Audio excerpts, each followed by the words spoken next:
लोकशाहीचा बुलंद आवाज, रिपब्लिकन वार्ता महाराष्ट्र।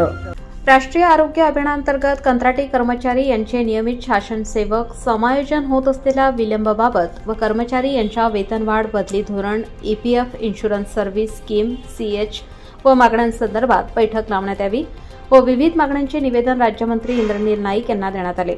सविस्तर वृत्त असे की राष्ट्रीय आरोग्य अभियानांतर्गत कार्यरत अधिकारी कर्मचारी यांना ग्रॅज्युटी मिळावे, तसेच ज्या कर्मचाऱ्यांचे मानधन 15,500 रुपयांपेक्षा जास्त आहे अशा कर्मचाऱ्यांना ईपीएफची योजना लागू करण्यात यावी।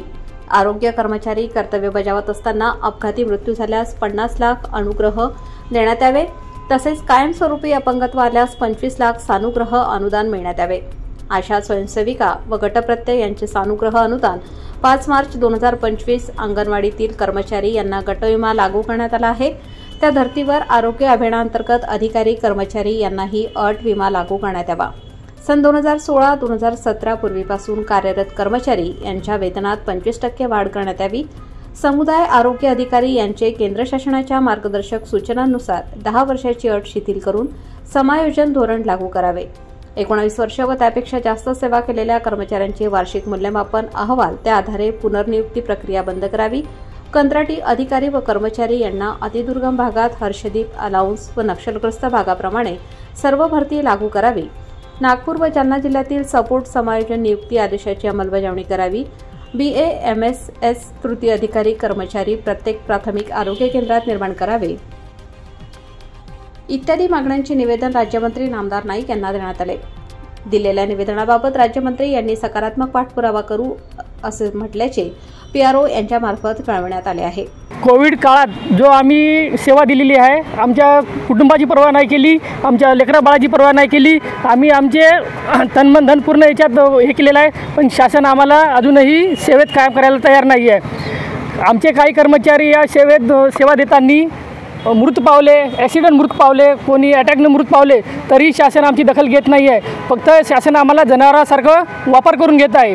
आम्ही काय जनावरं नाही आहे, आम्ही माणसं आहे, आम्हालाही सन्मान आहे, पण या सन्मानाचा आम्ही जी सेवा दिली 15 वर्षापासून 17 वर्षापासून, तर शासनाने याची दखल घ्यायला पाहिजे। जर शासनाने या 4 ते 5 दिवसात दखल नाही घेतली तर आम्ही आज आम्ही NRHMचे कर्मचारी आहोत। आम्ही PSCचे पूर्ण NM आहोत आणि आम्हाला गेले 17 वर्ष पूर्ण झालेले आहेत। 18 वर्ष सुरू आहे आम्हाला। आम्ही या कामामध्ये आहो, आरोग्य सेवेमध्ये। फक्त आम्हाला 20,000 रुपयावर आमची पेमेंट आहे, त्याच्या व्यतिरिक्त आम्हाला न विमा आहे, मानधन आहे, आम्हाला फक्त विमा नाही, आम्हाला कुठलीही सोयी सुविधा नाही आहे। जरी आज आम्ही गेलो इथल्या याच ठिकाणी तरी आमचा पेमेंटही निघणार नाही आणि आम्हाला कोणताही विमा नाही आहे। बस एवढंच म्हणणं आहे शासनाला की आम्हाला सेवेत समाविष्ट करून घ्यावे। ना आम्ही आता कुठं अर्ज देऊ शकत नाही, ना आम्ही कुठली आता नोकरी करू शकत नाही। निश्चितच आपण 17 वर्षापासून आम्ही NHM मध्ये काम करत आहोत।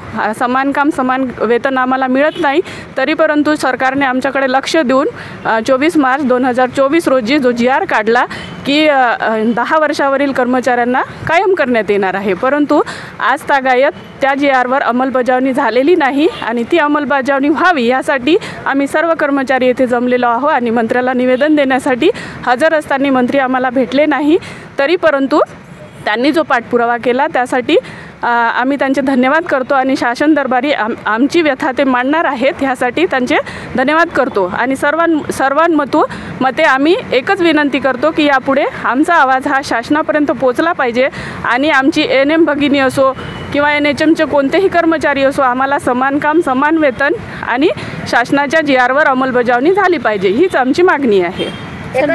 रिपब्लिकन वार्ता न्यूज महाराष्ट्रासाठी Vidarbha उपसंपादक Rajesh Dhole, Yavatmal. Subscribe now and press the bell icon. Never miss an update.